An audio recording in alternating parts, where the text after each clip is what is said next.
Solomon island হচ্ছে প্রশান্ত মহাসাগরীয় অঞ্চল বা অস্ট্রেলীয় মহাদেশ বা অস্ট্রেলিয়া মহাদেশে অবস্থিত, যার রাজধানী হনিয়ারা। এখানে অফিসিয়াল ভাষা হচ্ছে ইংরেজি এবং ক্রিশ্চিয়ানিটি হচ্ছে এখানে মূল ধর্ম, যা আমরা অনেকে জানি।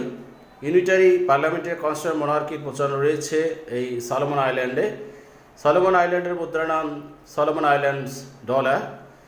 আমরা জানি সলোমন আইল্যান্ডের আয়তন 28,896 বর্গ কিলোমিটার। এখানে মোট জনসংখ্যা রয়েছে 8,28,000-এর কিছু বেশি।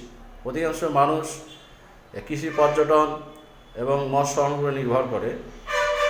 সলোমন আইল্যান্ডের উপনিবেশিক শাসন যতটা জানা যায়, ইউরোপের এক্সপ্লোরার এসেছিলেন এখানে, তবে পাশাপাশি ব্রিটিশরা এসেছে 1893 সালে। সময়ের আবর্তনে সলোমন আইল্যান্ডবাসী তারা 7 জুলাই 1978 সালে তারা ব্রিটেনের কাছ থেকে বা ইউকের কাছ থেকে স্বাধীনতা লাভ করে। এই ছিল আমার কাছে তথ্য।